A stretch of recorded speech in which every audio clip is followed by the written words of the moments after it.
कैरिजेक्शन के YouTube channel पर आपका स्वागत है। कैरिजेक्शन के माध्यम से आप तक पॉलिटी ज्योग्राफी की जीएस में 2 क्लासेस पहुंचाई जा रही थी।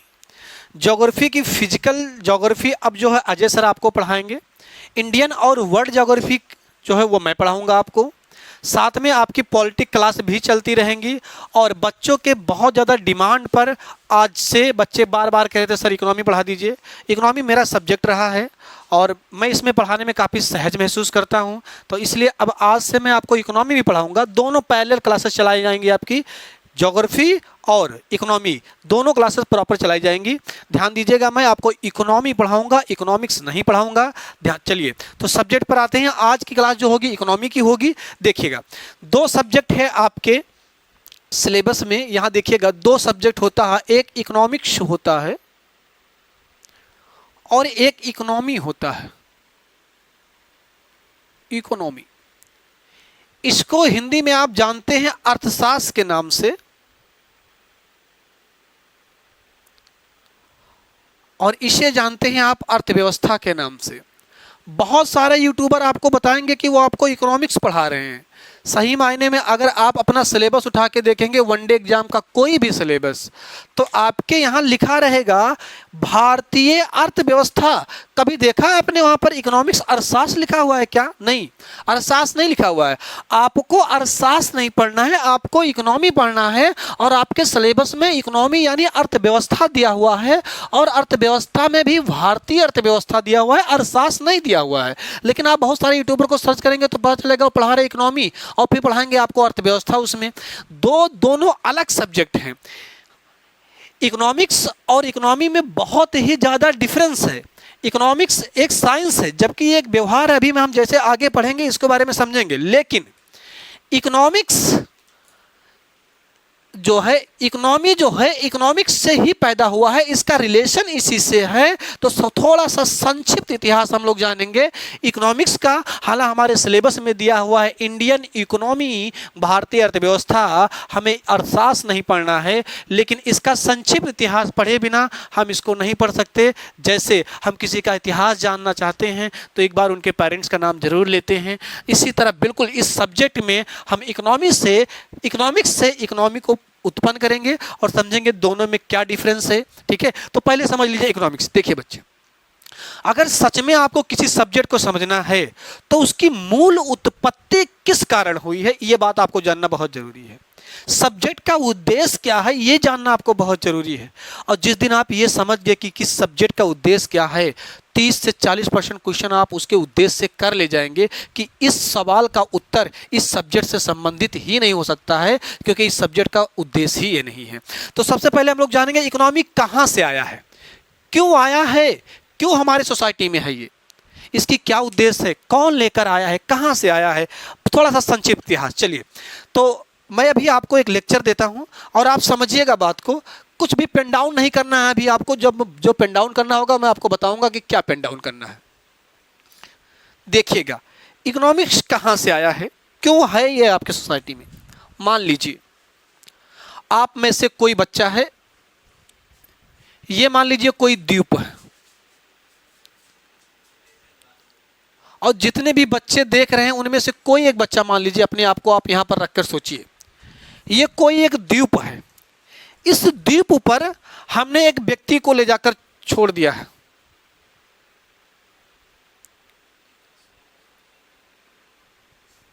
ये एक व्यक्ति है, ये एक द्वीप है, आइलैंड है। इस द्वीप पर हमने एक व्यक्ति को ले जाकर छोड़ दिया है। इस व्यक्ति को हमने एक बैग दिया है। इस व्यक्ति को हमने एक बैग दिया है और इस बैग में खूब सारा रुपया दिया है। हमने गोल्ड के सिक्के दिए हैं। ये मान लीजिए गोल्ड के सिक्के हैं और ये रुपए हैं। ठीक है, इस व्यक्ति को ले जाकर हमने छोड़ दिया यहां पर। ये व्यक्ति द्वीप पर पहुंचा, इसको हमने यहां पर छोड़ दिया। अब इसको बहुत सारे हमने पैसे दे दिए हैं, बहुत सारे गोल्ड, सोना, चांदी वगैरह धन देकर हमने इसे भेज दिया है। मान लीजिए आप में से कोई बच्चा यहां पर है, ये आप मुझे बताएं, कल्पना कीजिए आप कि क्या व्यक्ति इस धन का कोई उपयोग कर पाएगा? क्या ये व्यक्ति इस धन का कोई उपयोग कर पाएगा? क्या ये संभव है? ये व्यक्ति आइलैंड पर है, किसी द्वीप पर छोड़ दिया, अकेला है, और जब अकेला है इसके आपने बहुत सारे इसे रुपए, गोल्ड, सोने चांदी देकर भेज दिए, द्वीप पर आपने छोड़ दिया है। क्या ये व्यक्ति इस द्वीप पर इस पैसे का कोई इस्तेमाल कर पाएगा? नहीं कर पाएगा। क्या इसका कोई उपयोग कर पाएगा? नहीं कर पाएगा। उपयोग कैसे करेगा? इसके आसपास बहुत सारे प्राकृतिक संसाधन होंगे, नेचुरल संसाधन होंगे। ये सब मान लीजिए नेचुरल संसाधन है इसके आसपास। नेचुरल संसाधन में इसके क्या होंगे? नारियल के मान लीजिए पेड़ होंगे, मछलियां होंगी, और बहुत सारी जो है प्राकृतिक संसाधन होंगे। ये सब के सब क्या है? नेचुरल संसाधन है।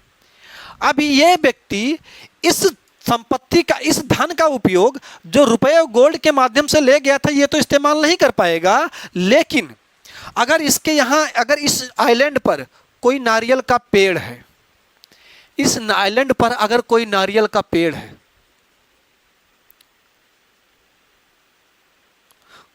किसी भी प्रकार का पेड़ है जिस पे कोई फल उगा हुआ है, बस ये मान लीजिए आप, मान लीजिए यहीं पर कुछ मछलियां हैं,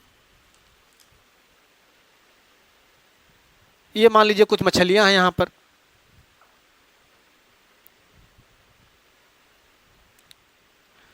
अब यहां पर इसके चारों तरफ प्राकृतिक संसाधन फैले हुए हैं। जब प्राकृतिक संसाधन फैले हुए हैं तो ये अपना जीवन किस पर डिपेंड करेगा? इन्हीं प्राकृतिक संसाधनों पर तो अपना जीवन डिपेंड करेगा। ये अगर मछलियां होंगी तो उनको खाएगा, नारियल होंगे तो वहां से तोड़कर खाएगा, यानी ये पूरी जिंदगी अपने इन्हीं प्राकृतिक संसाधनों पर डिपेंड होंगे। जब तक ये जिंदा रह पाएंगे यहाँ पर, इन्हीं प्राकृतिक संसाधनों से ये जिंदा रहेगा। इतनी बात आपको समझ में आ गई होगी, इतनी बात आपको समझ में आई। बस इस कहानी को आप सुनिए भी आप, कि एक व्यक्ति को लीजिए आप, उसे किसी आइलैंड पर छोड़ दीजिए, उसे बहुत सारे आप रुपए दे दीजिए, कैश में, डॉलर में, जिसमें मन करे। आइलैंड पर अकेला छोड़ दीजिए आप देखिए कि उस रुपए का, वो जो रुपया है उसका कितना इस्तेमाल वो व्यक्ति कर पाता है, उसका कितना उपयोग कर पाता है। आप देखेंगे वो नगण्य हो जाएगा, उसके लिए नगण्य हो जाएगा। उसके लिए जो मूल संपत्ति होगी वो क्या होगी? प्राकृतिक संसाधन। बच्चे एक बात हमेशा याद रखिएगा, जब कभी आपको कभी चुनने का मौका मिले आपको कि इन्वायरमेंट या इकोनॉमी, तो इन्वायरमेंट इकोनॉमी से बहुत ज़्यादा महत्वपूर्ण है, क्योंकि बिना इन्वायरमेंट के इकोनॉमी की कल्पना ही नहीं की जा सकती है। कोई भी संसाधन का अंतिम स्वरूप प्राकृतिक संसाधन ही होते हैं। बिना प्राकृतिक संसाधन के आप किसी स्रोत का कल्पना ही नहीं कर सकते। आप जैसे आपने इसे अगर पैसे देकर भेज दिया है, इस धन का ये कोई उपयोग नहीं कर पा रहा है, क्योंकि पूरा के पूरा इसे प्राकृतिक संसाधन पर ही डिपेंड होना है। इतनी बात आपको समझ में आई। ध्यान दीजिएगा, मैं आपको सब्जेक्ट की मूल अवधारणा से अवगत कराना चाह रहा हूं, आपको सब्जेक्ट के मूल अवधारणा से अवगत कराना चाह रहा हूं। यानी जब हमने इसे पैसा दिया, बहुत सारा संपत्ति दिया, इस संपत्ति का उपयोग इसके लिए नगण्य है। जब भी आपको इन्वायरमेंट और इकोनॉमी में दो शब्दों को चुनने को कहा जाएगा, आप इन्वायरमेंट को चुनिएगा, क्योंकि इकोनॉमी बिना इन्वायरमेंट के संभव नहीं हो सकती। बहुत सारे आप दार्शनिक को बताएंगे आप कि इकोनॉमी से कई गुना इंपॉर्टेंट इन्वायरमेंट होता है। आप जैसे आपके सामने है, यदि मैं आपको इन्वायरमेंट, यदि मैं आपको बहुत सारी संपत्ति लेकर किसी द्वीप पर छोड़ दूंगा, तो वो संपत्ति आपके लिए नगण्य हो जाएगी और आप कैसे जिएंगे? यहाँ का जो इन्वायरमेंट है, अगर यहाँ मछलियाँ होंगी द्वीप पर, उनको पकड़ेंगे आप, यहाँ पेड़ होंगे उनको पकड़ेंगे आप, पकड़ेंगे ना, उन्हीं से तो अपना जीवन आप यापन करेंगे। कैसे जिएंगे आप? इसी से आप अपनी ऊर्जा प्राप्त करेंगे। सारे स्रोत आपको इन्हीं प्राकृतिक संसाधनों से मिलने हैं। लेकिन बच्चे आप यहां हैं, अब मैं आपसे एक सवाल पूछ रहा हूं, क्या इस द्वीप पर प्राकृतिक संसाधन असीमित होंगे? क्या यहां पेड़ का एक निश्चित आंकड़ा होगा कि नहीं होगा? मछलियों की जो होंगी स्थिति, वहां पर कोई निश्चित आंकड़ा होगा कि नहीं होगा? यानी इस द्वीप पर जितने भी प्राकृतिक संसाधन होंगे वो जाहिर सी बात है निश्चित ही होंगे, अनिश्चित तो होंगे नहीं। अनिश्चित प्राकृतिक संसाधन नहीं होंगे बच्चे, ठीक है। और धन जो जिसे हम संपत्ति समझ रहे हैं, जिसे आप रुपया समझ रहे हैं, इस रुपया तो उसके लिए नगद हो गया ना। धन तो मान लीजिए आपने इसे डॉलर में पैसा दिया, रुपए में पैसा दिया, आपने इसे गोल्ड दे दिया, लेकिन अगर आप इस व्यक्ति को द्वीप पर छोड़ देंगे, आइलैंड पे छोड़ देंगे, अब ये व्यक्ति ए है, अगर कोई व्यक्ति, इस धन का ये उपयोग नगद हो जाएगा, जीरो हो जाएगा, कोई भी आउटपुट कर ही नहीं पाएगा। मतलब ये मैं आपको बताना ये चाह रहा हूं कि अगर आप अकेले हैं कहीं पर, अगर आपके पास मैं जो बच्चे गांव से हैं, एक बात कही जाती है, कहते हैं कि अकेला आदमी, उसे प्लान करने की क्या जरूरत है, जहां मन करे खाया, जहां मन करे सो गया, उसे प्लानिंग की जरूरत ही नहीं है जिंदगी में। अकेला है क्योंकि उसे संपत्तियों की जो सीमित दायरे से डर लगना चाहिए वो लग ही नहीं रहा है। अब मेरी बात आप थोड़ा और समझिए, इस बात को मैं थोड़ा मिटाकर आपको समझा रहा हूं। ये मान लीजिए कोई पुरुष था, बहुत बातें बहुत समझिएगा कि इकोनॉमिक कहां से आ गया है। अब ये व्यक्ति तो प्राकृतिक संसाधन पर ही डिपेंड है, यानी इन्वायरमेंट और इकोनॉमी में कौन बड़ा है, इन्वायरमेंट बड़ा है। बिना इन्वायरमेंट के इकोनॉमी की कल्पना नहीं हो सकती है। चलिए आगे देखिए, अभी मैं आपको इकोनॉमी पढ़ा नहीं रहा हूं, बस उसकी मूल अवधारणा आपको बताने का प्रयास कर रहा हूं। आगे बात इसी बात को फिर दोबारा देखते हैं। ये मान लीजिए यहां पर एक व्यक्ति था, अब ये कोई जेंडर मेल था, गलती से मान लीजिए कोई भटकते भटकते यहां से फीमेल आ गई, तब अब आगे मैटर आप समझ गए होंगे। अब यहां हम मान लेते हैं कोई एक फीमेल आ गई। अब आप आगे एक बात आपको समझ में आ गई होगी, दो लोग मिलेंगे, अब यहां क्या होगा, यहां एक काम होगा, प्रजनन होगा। जाहिर सी बात है यहां प्रजनन होगा। अब जब यहां प्रजनन होगा बच्चे, तो क्या होगा, अभी मैंने आपको बताया, इसके चारों तरफ क्या फैले हैं, नेचुरल संसाधन।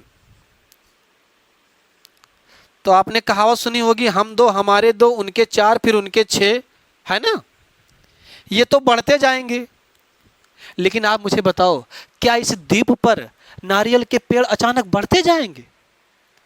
क्या यहां मछलियों का असीमित संसाधन है?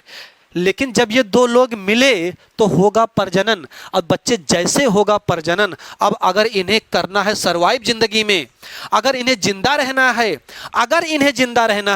तब अब इन्हें प्लान बनाना होगा। अब ये दो आए, इन दो से फिर इनके चुन्नू मुन्नू आ जाएंगे मान लीजिए, जाहिर सी बात है इनसे दो कोई प्रोडक्ट निकल कर आएगा, तीसरा कोई आ जाएगा। अब आप देख रहे हैं ये क्रम बढ़ रहा है, लेकिन क्या प्राकृतिक संसाधन असीमित रूप में बढ़ रहे हैं? नहीं बढ़ रहे हैं। अब बच्चे होगा क्या, अगर ये दोनों प्लानिंग नहीं कर पाए कि इन प्राकृतिक संसाधनों का कब, कितना और कैसे उपयोग करूं, तो आप बहुत ही जल्द देखेंगे कि इस द्वीप पर जो भी गए थे वो मर जाएंगे, समाप्त हो जाएंगे।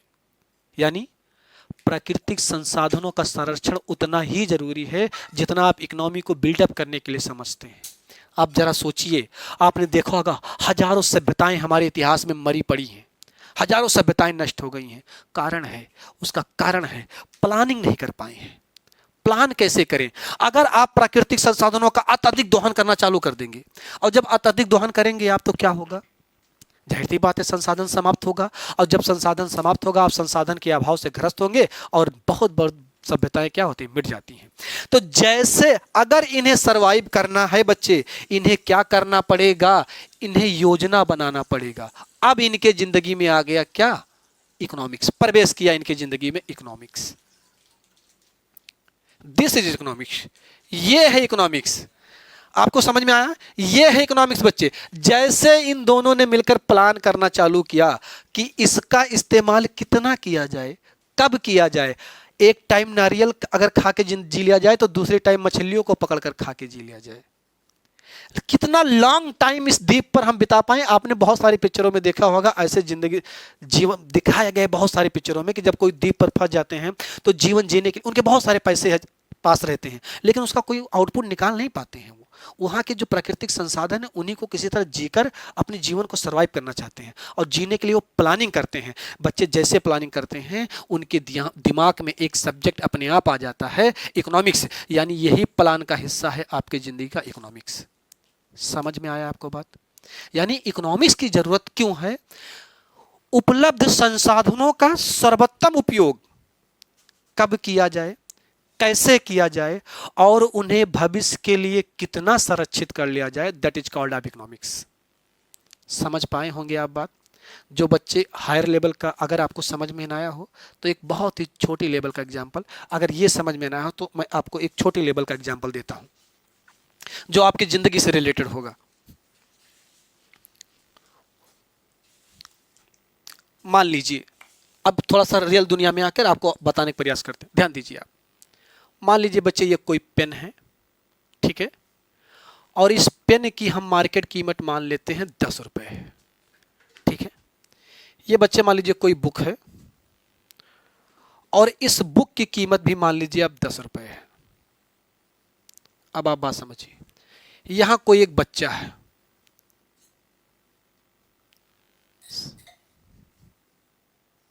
समझिएगा, आप इकोनॉमिक्स पहली बार फिगर से पढ़ रहे होंगे, देखिएगा क्या है। इस बच्चे के पास क्या कंडीशन था कि इस बच्चे के पास पेन था, इसके पास पेन था, लेकिन इसके पास बुक नहीं था, बुक नहीं था इसके पास। कंडीशन क्या हुई कि इस बच्चे ने किसी कारण बस क्या सोचा कि इस पेन से मुझे लिखने में अनकंफर्टेबल फील हो रहा है। ऐसा आप कभी कभी करते हैं कि कभी कोई पेन आपका फेवरेट पेन होगा कोई ना कोई, तो इस बच्चे को क्या हुआ, इस पेन से लिखने में अनकंफर्टेबल फील हो रहा था। इस बच्चे ने क्या काम किया, ये जो 10 रुपए थे इसके आर्थिक संसाधन, इसने जाकर पेन खरीद लिया। अब आप मुझे बताएं, क्या इस 10 रुपए का ये सर्वोत्तम उपयोग है? नहीं है। ये 10 रुपया इसने वेस्ट कर दिया है। क्यों वेस्ट कर दिया? क्योंकि इसने अपनी मैक्सिमम आवश्यकता पर नहीं खर्च किया है पैसा। और इकोनॉमिक्स हमें यही सिखाता है कि उपलब्ध संसाधनों का सर्वोत्तम उपयोग। आवश्यकता कहां बनी थी? आवश्यकता इसकी बुक पर बनी थी। खर्च कहां कर दिया? पेन पर। किस कारण खर्च कर दिया? क्योंकि अनकंफर्टेबल फील हो रहा था। आप देखेंगे कुछ ही समय बाद ये व्यक्ति आर्थिक संसाधनों से ग्रस्त हो जाएगा, आर्थिक संसाधनों के अभाव से ग्रस्त हो जाएगा, क्योंकि इसकी प्लानिंग क्या है? खराब है। प्लानिंग खराब है मतलब साफ है इसे इकोनॉमिक्स की जानकारी नहीं है। अब मैं आपको बताता हूं थोड़ा सा पॉलिटिकल, हाल अब मैं पॉलिटिकल होना नहीं चाह रहा हूं, सब्जेक्ट ऐसा है थोड़ा सा, बस आप इस बात को समझिएगा, कोई भी बच्चा किसी पार्टी विपक्ष नहीं लेगा, ध्यान दीजिएगा। आपने सुना होगा जब मोदी जी ने कहा, जब हमारी बीजेपी गवर्नमेंट आई, उन्होंने कहा कि हम बुलेट ट्रेन बनाना चाहते हैं। बहुत सारे अर्थशास्त्रियों ने विरोध किया। क्यों विरोध किया? मान लीजिए आप कि 300 करोड़ रुपया एक बुलेट ट्रेन में लगने हैं। मान लीजिए बस ये आपकी 300 करोड़ रुपया एक बुलेट ट्रेन में लगने हैं। जिस देश में लोग जो है चालू ट्रेन में सीटें नहीं पाते हैं, इस 300 करोड़ में अगर 30 ट्रेन बन जाती है तो बताइए, और इस 300 करोड़ में अगर एक ट्रेन बनती है तो दोनों में उपलब्ध संसाधनों का सर्वोत्तम उपयोग कहां दिखाई दे रहा है? इस 30 ट्रेन में कि इस एक ट्रेन में?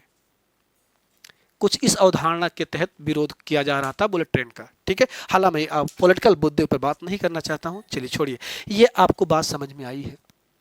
इकोनॉमिक की डिफिनीशन आपको समझ में आ गई होगी। अब इकोनॉमिक्स की डिफिनीशन मतलब क्या हुआ कि इकोनॉमिक्स वह विज्ञान है, वह सामाजिक विज्ञान है जो हमें उपलब्ध संसाधनों का सर्वोत्तम उपयोग कैसे किया जाए, कब किया जाए, साथ ही उन्हें भविष्य के लिए कितना बचा कर रख लिया जाए, इस बात का ही अध्ययन करना इकोनॉमिक्स कहलाता है।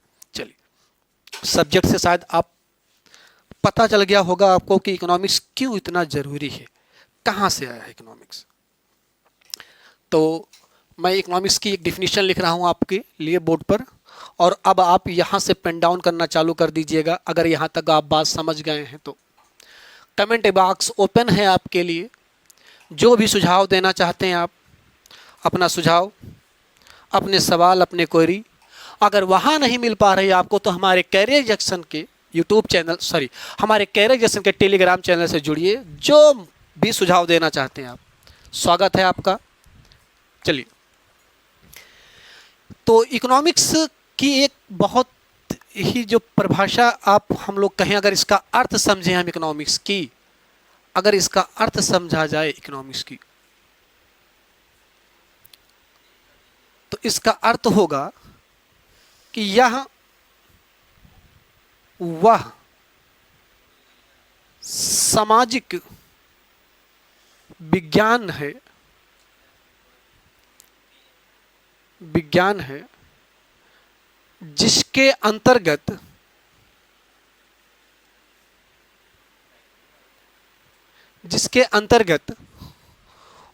उपलब्ध संसाधनों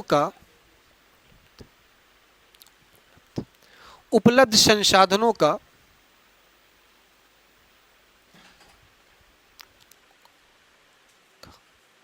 सर्वोत्तम उपयोग कैसे किया जाए,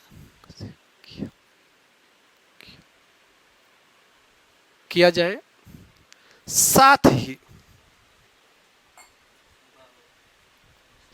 ही समग्र समाज के कल्याण के लिए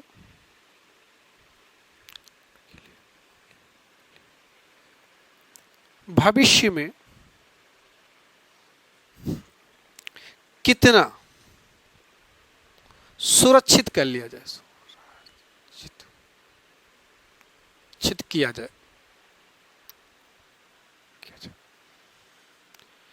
ये इसका अर्थ है इकोनॉमिक्स का, ये इसका मूल अर्थ है इकोनॉमिक्स का कि वो सामाजिक विज्ञान की भाषा का है। अब ध्यान दीजिए, मैंने आपको अभी दीप वाला एग्जाम्पल दिया था, सामाजिक विज्ञान की शाखा। जैसे आप 1 से 2 हुए, समाज आपके सामने प्रवेश किया, यानी सामाजिक विज्ञान आया आपके सामने, और जो प्राकृतिक संसाधन थे उनका सर्वोत्तम उपयोग कैसे कर पाया गया, यही क्या कहलाया, प्रकृति, यही क्या कहलाया, इकोनॉमिक्स कहलाया। ये क्या कहलाया, इकोनॉमिक्स कहलाया बच्चे। यानी इकोनॉमिक्स की जो मूल अवधारणा, जो अर्थ है, ये है। ठीक है, इसको आप नोट डाउन कर सकते हैं। चलिए, अब इसकी हम कुछ किताबी परिभाषा समझ लेते हैं, कुछ किताबी परिभाषा। इसको तब तक आप लिख लीजिए।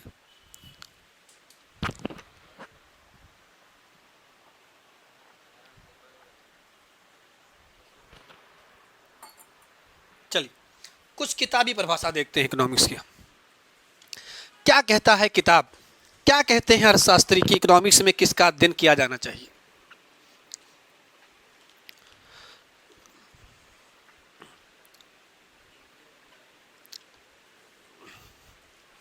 ध्यान दीजिए, तो अर्थशास्त्र वह सामाजिक विज्ञान की शाखा है, ये किताब कहता है अर्थशास्त्र वह सामाजिक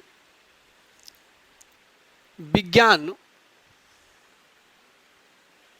की शाखा है जिसके अंतर्गत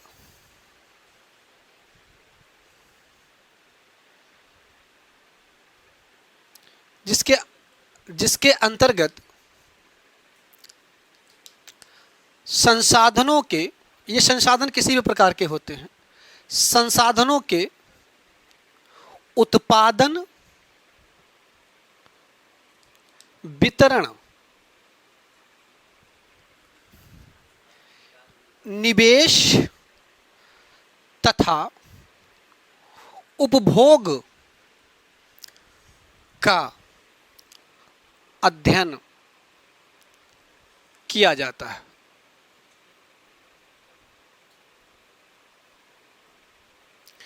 ये कहता है किताब। कितने किताब, क्या किताब ने क्या कहा है, ध्यान दीजिए, संसाधनों के उत्पादन, वितरण, निवेश और उपभोग का अध्ययन किया जाता है। तो ये 3 के पॉइंट इस परिभाषा से निकल कर आए, डिफिनीशन से। उत्पादन, निवेश, उपभोग और वितरण। मैं आपका इनको परिभाषा बता देता हूँ। इकोनॉमिक्स पूरी में 3 सब्जेक्ट, ये आपको 3 शब्द बार बार मिलेंगे, ये आपको उत्पादन, वितरण, निवेश और उपभोग, और ये इकोनॉमिक्स की ही परिभाषा है।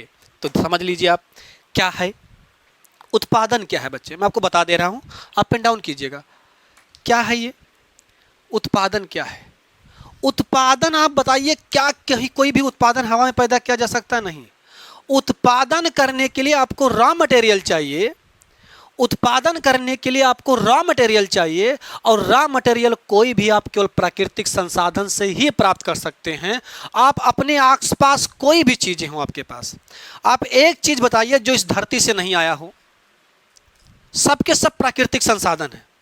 यानी उत्पादन क्या है? जहां हम प्राकृतिक संसाधनों को कच्चे माल के रूप में प्राप्त कर लेते हैं, दैट इज कॉल्ड ऑफ उत्पादन। वितरण क्या है? जब हम उनका वितरण करते हैं, वो क्या है? वितरण। आगे देखिए, निवेश क्या है बच्चे? ये सवाल एसएससी में पूछा गया, ध्यान दीजिएगा, निवेश क्या है?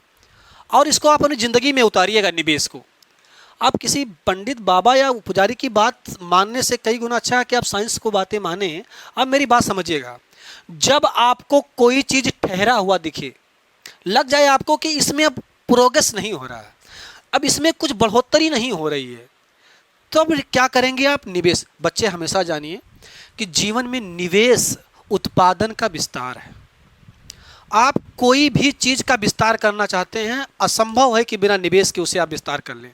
और निवेश हमेशा दो चीजें कर सकते हैं बच्चे आप, या तो आप निवेश श्रम कर सकते हैं, या तो निवेश आप पूंजी कर सकते हैं।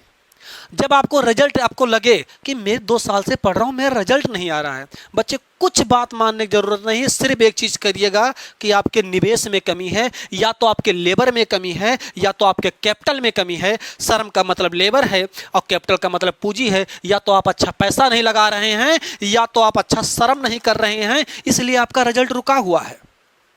इसलिए आपका रिजल्ट क्या हुआ? रुका हुआ है। तो निवेश की परिभाषा बच्चे क्या हो गई है? निवेश किसे बोलते हैं? निवेश उत्पादन का विस्तार करना क्या कहलाता है? निवेश कहलाता है। उत्पादन का और निवेश क्या होते हैं? या तो लेबर होता है, या तो कैपिटल क्या होता है? निवेश होता है। आगे ध्यान दीजिए, एक शब्द है बच्चे उपभोग। एक शब्द है उपभोग। उपभोग क्या है? उपभोग वह है जो उत्पादन के उद्देश्य को पूरा करता है। जो उत्पादन के उद्देश्य को पूरा करता है वही क्या होता है? उपभोग होता है। क्या आपको यह परिभाषा मैं आपको समझा पाया? क्या इसके एक एक शब्द मैं आपको समझा पाया? फिर से समझिएगा आप। उत्पादन जहां हम प्राकृतिक संसाधनों को प्राप्त करते हैं, वितरण जब उन्हें लोगों तक पहुंचाते हैं, निवेश क्या है? उत्पादन का विस्तार ही निवेश है। जैसे बच्चे ये ये मार्कर 2 हैं, मैं इसे 4 मार्कर बनाना चाहता हूं। अब अगर हमें 4 मार्कर बनाना है तो ये असंभव है कि ये अपने आप बन जाए। इसके लिए हमें 2 चीज़ें करनी पड़ेंगी, या तो हम कैपिटल लगाएंगे, या पूंजी लगाएंगे, या फिर दोनों लगाएंगे। बिना इन दोनों के अगर श्रम नहीं है तब भी उत्पादन संभव नहीं होगा, और अगर बच्चे पूंजी नहीं है तब भी संभव नहीं होगा। जैसे मैं आपको अपना एग्जाम्पल दूं, शिक्षा का एग्जाम्पल दूं, ये बोर्ड, ये लाइटें जो भी लगी हुई हैं, अब हमारे कमरे में, हमारे स्टूडियो में जितने भी संसाधन हैं, ये हमारी पूंजी है। जो मैं पढ़ा रहा हूँ ये मेरा श्रम है, और हम मिलकर आपको क्या दे रहे हैं? सेवा दे रहे हैं शिक्षा का। यानी अगर हमें शिक्षा का भी उत्पादन करना है तो हमें लेबर और कैपिटल होना जरूरी है। दुनिया में किसी भी चीज़ का अगर आपको उत्पादन करना है तो आपको लेबर और कैपिटल होना जरूरी है। निवेश यानी उत्पादन का विस्तार है, और उत्पादन क्या है? उपभोग। उपभोग क्या है? उत्पादन के उद्देश्य को पूरा करना क्या है? उपभोग है। चलिए,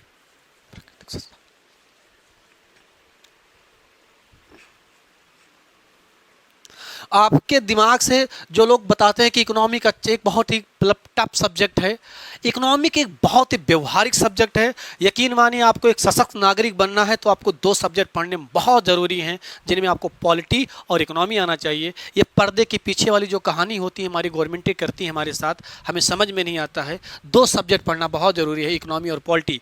इससे आप एक सशक्त नागरिक बनेंगे। चलिए, तो इसमें हमने 2 चीज़ें देखी हम लोगों ने, तो मैं यहां लिख देता हूं। एक शब्द था उत्पादन। उत्पादन क्या है?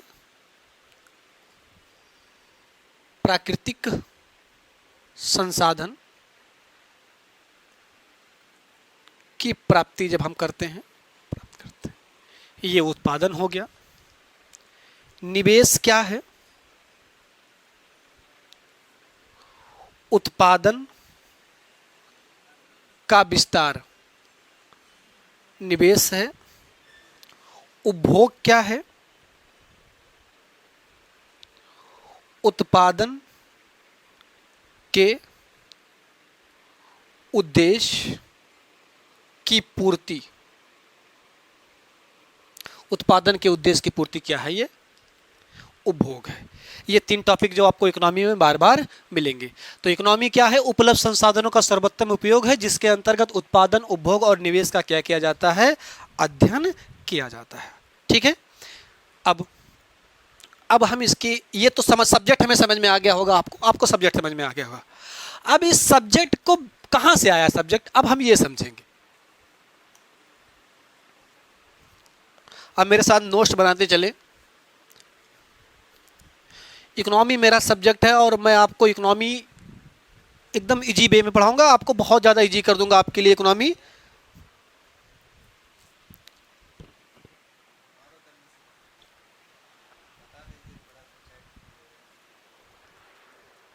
चलिए देखिए,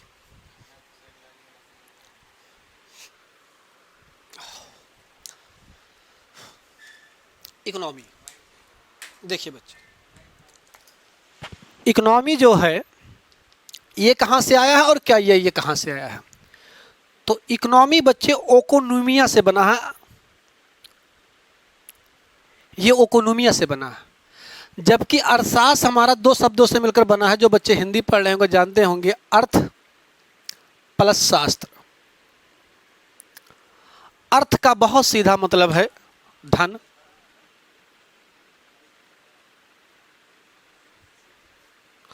और शास्त्र का बहुत सीधा मतलब है अध्ययन।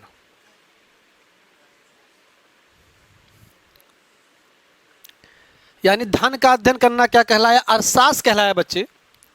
इकोनॉमिक्स ग्रीक भाषा के, किस भाषा के? ग्रीक भाषा के। ये भाषा कैसा है? ग्रीक है। ग्रीक भाषा के ओकोनोमिया से बना है, और ये ओकोनोमिया 2 शब्दों से बनकर बना है, ओकोस तथा नोमोस से बना है। ओकोस को आप हिंदी में बोलते हैं कानून, ओकोस को हिंदी में बोलते हैं आप आवास, और नोमोस को आप जानते हैं, ये ग्रीक भाषा का शब्द है दोनों, इसका मतलब होता है कानून। इसका मतलब होता है कानून।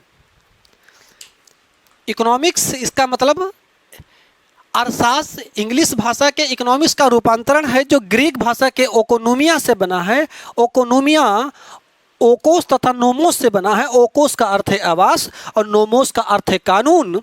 आवास, अभी मैंने आपको बताया कि जैसे आपके आसपास आवास बढ़ेंगे, यानी पीपुल, जनसंख्या बढ़ेगी, आपको क्या पड़ेगा? जैसे जनसंख्या बढ़ेगी, पीपल बढ़े, जैसे आपके सामने पीपल बढ़ेंगे, आप क्या काम करेंगे? तुरंत आपके सामने समस्या आ जाएगी प्राकृतिक संसाधनों का, और उनके बारे में आप अध्ययन करेंगे, प्लानिंग करेंगे। वो क्या कहलाएगा? इकोनॉमिक्स कहलाएगा। हिंदी में इसे क्या बोलेंगे? अर्थशास्त्र। धन का अध्ययन कहना ही क्या कहलाता है? अर्थ में धन होता है, शास्त्र का मतलब अध्ययन करना होता है, अर्थशास्त्र धन का अध्ययन करना क्या कहलाता है? अर्थशास्त्र कहलाता है। चलिए, पहले ये आया कि पहले ये आया? तो पहले ये आया। समझिए, हमारी जो मैकाले शिक्षा प्रणाली है वो क्या कहती है कि इकोनॉमिक्स, अर्थशास्त्र जो है इकोनॉमिक्स का अंग्रेजी रूपांतरण है। हम ऐसा क्यों बोले? जैसे कहा जाता है हमारे मैकाले शिक्षा में कि कालिदास लाइक एज शेक्सपियर। अरे शेक्सपियर बहुत छोटे थे हमारे कालिदास से, तो कालिदास नहीं, शेक्सपियर कालिदास जैसे हैं, कालिदास शेक्सपियर जैसे नहीं है। कालिदास हमारे बहुत महान जो है विचारक थे, शेक्सपियर से कई गुना ऊंचे हैं। हमारे कौटिल्य एडम स्मिथ से कई गुना बड़े हैं, कौटिल्य। तो हम ये क्या बोलेंगे कि इकोनॉमिक्स अर्थशास्त्र का अंग्रेजी रूपांतरण है। ठीक है, इससे हम अपने कल्चर से जुड़ेंगे, डोंट वरी। देखिए, तो अब हम समझे इकोनॉमिक्स, अब यहां समझते हैं अर्थशास्त्र। देखिएगा,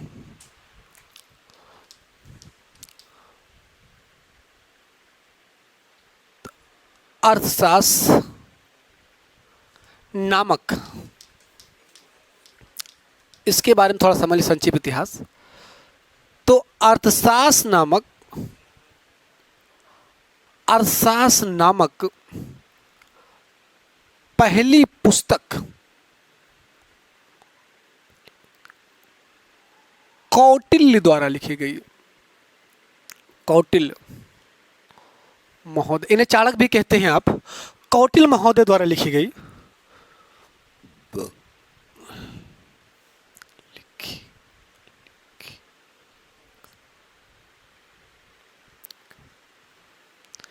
अर्थशास्त्र नामक पहली पुस्तक कौटिल्य महोदय द्वारा लिखी। कब लिखी गई?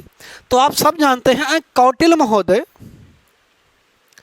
321 ईसा पूर्व से लेकर लगभग, एक मिनट में पानी पी लेता हूं।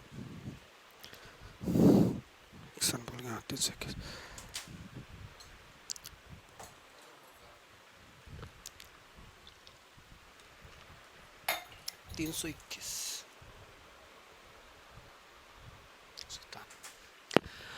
तो 321 ईसा पूर्व से 297 ईसा पूर्व के पहले ये जो कौटिल्य महोदय हैं ये क्या थे? चंद्रगुप्त मौर्य के सम्राट में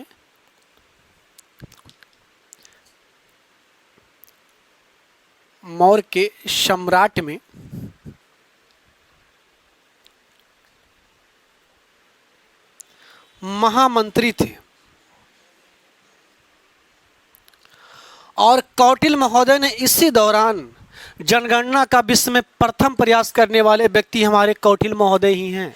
सोचिए 321 ईसा पूर्व में कौटिल्य महोदय ने जनगणना का प्रथम प्रयास किया। यहाँ के मंत्री, इन्होंने एक अर्थशास्त्र नामक पुस्तक लिखी कौटिल्य महोदय ने, लेकिन हम कौटिल्य को अर्थशास्त्र का पिता क्यों नहीं कहते हैं? इसके पीछे क्या रीजन है? अभी मैंने आपको बताया कि प्राकृतिक संसाधनों का सर्वोत्तम उपयोग। और अगर एक राजा आप देखते थे, अगर आपने देखा होगा राजाओं का महल, तो 2-2 किलोमीटर में महल और उसमें रहने वाला व्यक्ति एक राजा, क्या यह संसाधन का सर्वोत्तम उपयोग है? नहीं, ये संसाधन का सर्वोत्तम उपयोग नहीं है। चलिए आगे देखिए, तो ये महामंत्री थे और इस महामंत्री रहते हुए इन्हीं के दौरान कौटिल्य महोदय ने एक पुस्तक लिखी जिसका नाम अर्थशास्त्र था। और यह अर्थशास्त्र, इसका मतलब अर्थशास्त्र ना होकर क्या था, एक प्रशासनिक पुस्तक था। यानी कौटिल्य का अर्थशास्त्र, कौटिल्य का अर्थशास्त्र प्रशासनिक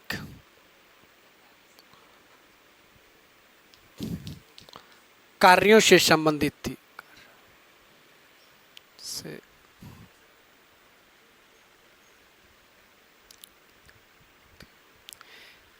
यानी कौटिल्य का जो अर्थशास्त्र है ये प्रशासनिक कार्यों से संबंधित थी। और प्रशासनिक कार्यों से संबंधित होने के कारण हम कौटिल्य को अर्थशास्त्र का पिता नहीं कहते हैं। यानी कौटिल्य द्वारा लिखा गया अर्थशास्त्र प्रशासन से संबंधित था, इसलिए कौटिल्य को अर्थशास्त्र का पिता नहीं कहा जाता है। यहाँ तक बातें आपको समझ में आ गई होंगी। चलिए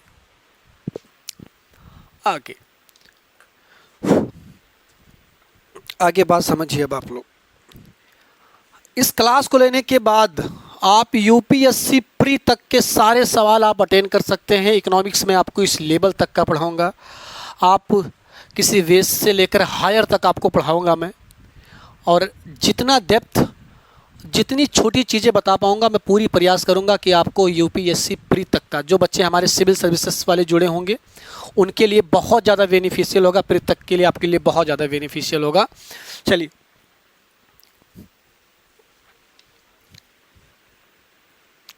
तो ये तो हो गया चंद्रगुप्त मौर्य के बारे में और कौटिल्य के बारे में। जनगणना का प्रथम प्रयास करने वाले व्यक्ति भी कौटिल्य ही थे। बही खाता बनाने वाले प्रथम व्यक्ति भी हमारे कौटिल्य ही थे। जरा सोचिए 321 ईसा पूर्व में जनगणना करने वाले, जहाँ कहाँ 18वीं शताब्दी में जनगणना चालू हुआ लोग कहते हैं, और उनको हम जनगणना का पिता मानते हैं। कौटिल्य को देखिए 321 ईसा पूर्व में जनगणना का प्रथम प्रयास। आज भी हमारे यहाँ वेतन के आधार पर कार्य का मूल्यांकन होता है।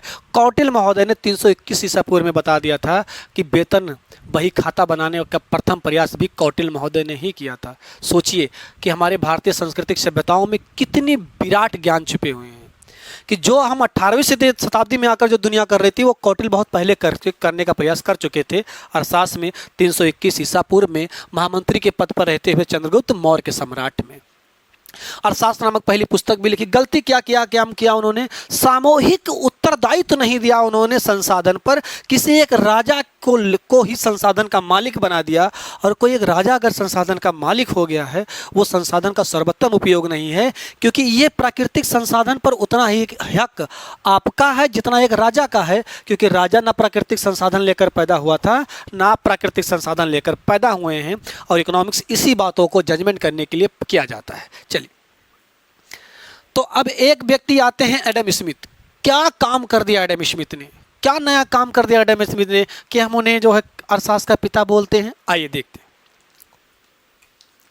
बहुत करीब से बात समझिएगा बच्चे। मैं आपको थोड़ा सा बताने का प्रयास करता हूँ एक एग्जाम्पल के माध्यम से। पहले आपको एग्जाम्पल बताता हूँ फिर समझिएगा।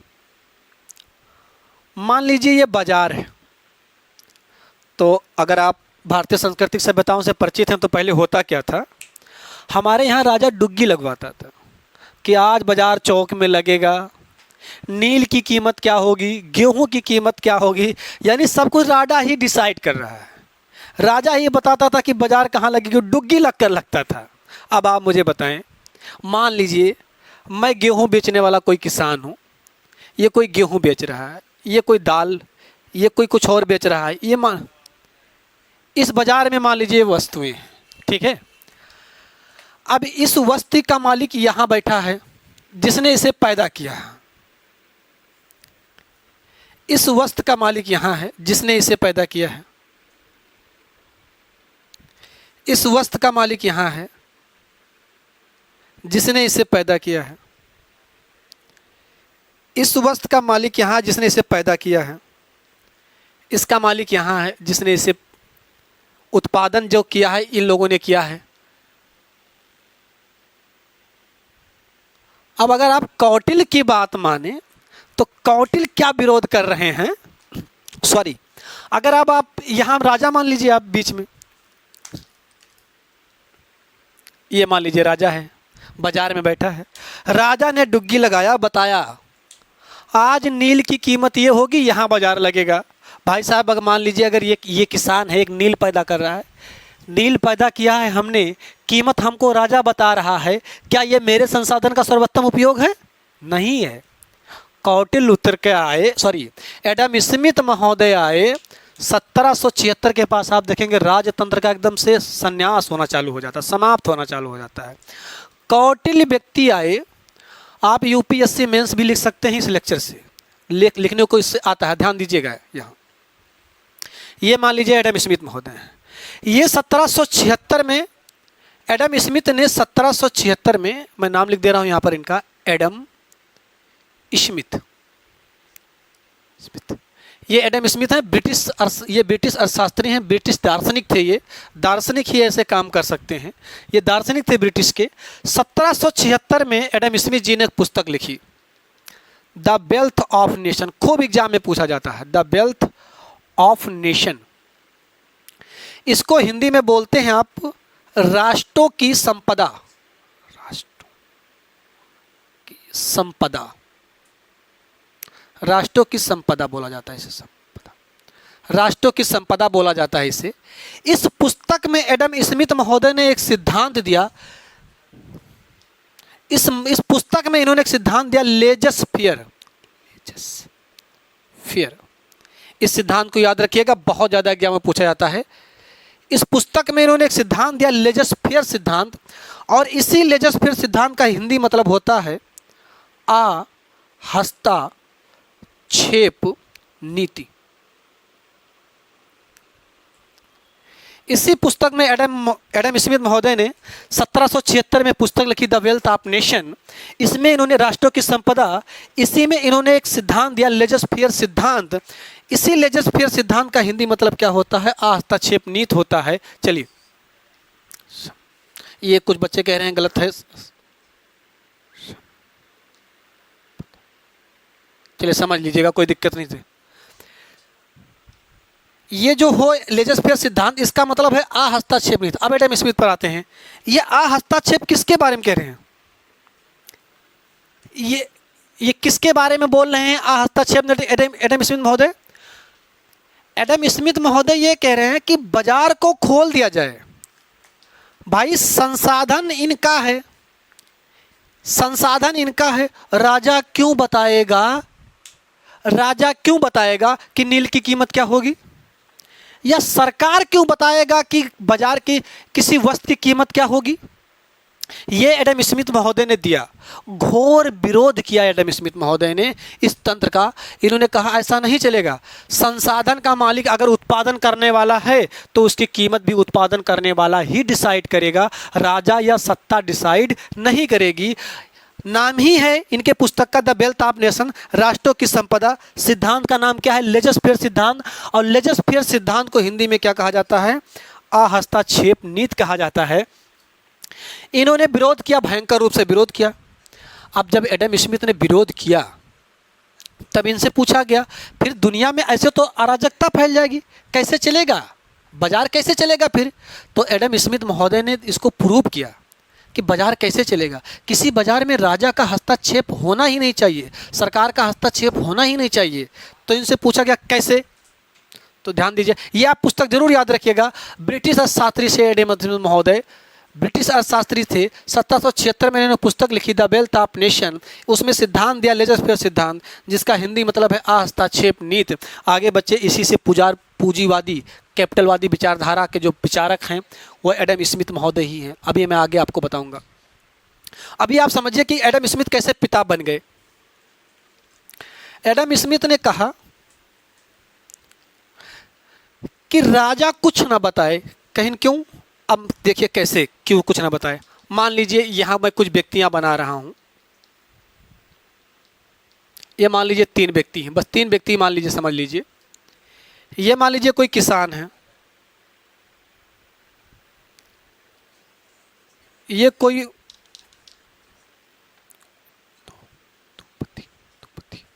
उद्योगपति है, ये कोई श्रमिक है। ये मान लीजिए 3 व्यक्तियां हैं, ठीक है। अब समझिए बात बच्चे। किसान क्या करेगा? कच्चा माल पैदा करेगा। उद्योगपति क्या करेगा? पूंजी लगाएगा। ये क्या करेगा? श्रम देगा। ये एडम स्मिथ कह रहे हैं, ध्यान दीजिए। किसान क्या किया? कच्चा माल पैदा किया। उद्योगपति पूंजी लगाएगा। श्रमिक क्या देगा? श्रम देगा। अब बच्चे श्रम हो गया है, तीनों चीजें हो गई हैं, तो अब क्या होगा? उत्पादन हो जाएगा। और जब उत्पादन हो जाएगा तो फिर यही सब लोग मिलकर क्या करेंगे? उपभोग करेंगे। फिर यही सब लोग मिलकर क्या करेंगे? उपभोग करेंगे। अब आप मुझे बताएं, ध्यान दीजिए आप। उत्पादन हो रहा है, उपभोग हो रहा है। उत्पादन हो रहा है, उपभोग हो रहा है। क्या और कुछ हो रहा है? बाजार में और क्या होता है? आप क्या करते हैं? सामान को परचेज किया, उपभोग करते हैं। तो एडम स्मिथ ने कहा इसमें राजा का कहाँ रोल है? इसमें सरकार का कहाँ कोई रोल है? सरकार का इसमें कोई रोल है नहीं। कहीं ना बाजार को फिर छोड़ दो। किसान अपनी कीमत डिसाइड करेगा, उद्योगपति अपने उत्पादन का कीमत डिसाइड करेगा, श्रमिक अपने श्रम का कीमत डिसाइड करेगा। सब मिलकर उत्पादन करेंगे और सब मिलकर क्या करेंगे? उपभोग करेंगे। और ये बाजार चल रहा है। इसमें राजा की कहीं जरूरत है? आप खुद ही बताओ, कहीं राजा की जरूरत है? इसमें नहीं है। इसमें कहीं भी राजा की जरूरत नहीं है। और यही कारण है कि आधुनिक अर्थशास्त्रियों में एडम स्मिथ को अर्थशास्त्र का क्या कहा जाता है? पिता कहा जाता है, यानी फादर ऑफ इकोनॉमिक्स। क्या? फादर ऑफ इकोनॉमिक्स कौन हुए? एडम स्मिथ हुए। कौन हो गए बच्चा? एडम स्मिथ हो गए। ये था अर्थशास्त्र का इतिहास, ठीक है। आगे हम लोग पढ़ेंगे कि अर्थशास्त्र को लोकप्रिय किसने बनाया, अर्थशास्त्र को कल्याण के रूप में कैसे आया। एडम स्मिथ ने इसी पुस्तक में कहा था कि अर्थशास्त्र एक धन का विज्ञान है। और मैं आपको कल बताऊंगा एडम स्मिथ की दोष क्या थी, गलतियां क्या किया एडम स्मिथ ने। और एडम स्मिथ के बाद बच्चे बहुत सारे विचारक अब आएंगे अर्थशास्त्र को लोकप्रिय बनाने के लिए। एडम स्मिथ ने केवल इतना कहा कि राजा से बाहर निकाल लिया, सरकार से बाहर निकाल लिया लोगों को, और लोगों की संपत्तियों को लोगों के हाथ में दे दिया। इन्होंने कहा किसान कच्चा माल पैदा करेगा, उद्योगपति जिसके पास पैसा होगा वो पूंजी लगाएगा, और जिसके पास पैसा और नहीं होगा उसके पास श्रम है वो श्रम लगाएगा, उत्पादन हो जाएगा, उत्पादन के बाद उपभोग होगा। राजा की कोई ज़रूरत इसमें या सरकार की कोई ज़रूरत नहीं है। यानी जिसमें राजा और सरकार हस्तक्षेप नहीं करता है वही लेजर फेयर सिद्धांत होता है। और इसी लेजर फेयर सिद्धांत ने एडम स्मिथ को इकोनॉमी का पिता बना दिया। किस पुस्तक में दिया? द वेल्थ ऑफ नेशन में दिया। कब दिया? 1776 में दिया। कहाँ के थे? ब्रिटिश दार्शनिक थे। नाम क्या है इनका? एडम स्मिथ है। और अर्थशास्त्र के पिता कौन है? एडम स्मिथ हैं। कौटिल्य ने कहाँ गलतियाँ कर दी? सारे संसाधन को राजा के पास लाकर रख दिया और राजा को केंद्र में रखा। यानी वह पुस्तक जो राजा के केंद्र में लाकर राजा के संसाधन को ही इकट्ठा करने का प्रयास करता है, जाहिर सी बात है वह प्रशासन से संबंधित है, इकोनॉमी से संबंधित नहीं है। यानी कौटिल्य का अर्थशास्त्र एक प्रशासनिक पुस्तक बन गया और एडम स्मिथ ने जो पुस्तक लिखी द वेल्थ ऑफ नेशन, वह क्या हो गया? अर्थशास्त्र के पिता हो गए। अब आगे मैं आपको बताऊंगा कि एडम स्मिथ कैसे पूंजीवाद के जनक हैं। एडम स्मिथ की क्या दोष आए कि कीन्स महोदय, पीगू महोदय जैसे अर्थशास्त्री आए। बड़ा अच्छा लगेगा आपको, बहुत अच्छा लगेगा, बहुत कुछ। ज्योग्राफी भी कंटिन्यूअस चलता रहेगा बच्चे को, उसमें आपको कोई टेंशन लेने की ज़रूरत नहीं है। पर इकोनॉमिक्स में आपको बहुत ज़्यादा मज़ा आने वाला, बहुत ज़्यादा इंटरेस्ट लगने वाला, आपकी बंद आंखें खुलने वाली हैं इकोनॉमी को लेकर। जितना भी आपको डर लगा हुआ है इकोनॉमी को लेकर, सब बहुत आसान होने वाले हैं। आपको इसी तरह मैं इतिहास से जोड़कर इकोनॉमी पढ़ाने का प्रयास करूँगा। कोई भी टेक्निकल शब्द का इस्तेमाल करने से मैं बचूँगा, ताकि आपको आसान से आसान भाषा में मैं आप तक इकोनॉमी पहुँचा पाऊँ। तब तक के लिए जय हिंद, जय भारत। कैरियर जंक्शन के साथ अपना प्रेम बनाए रहें। अपना और अपनों का खूब ख्याल रखें।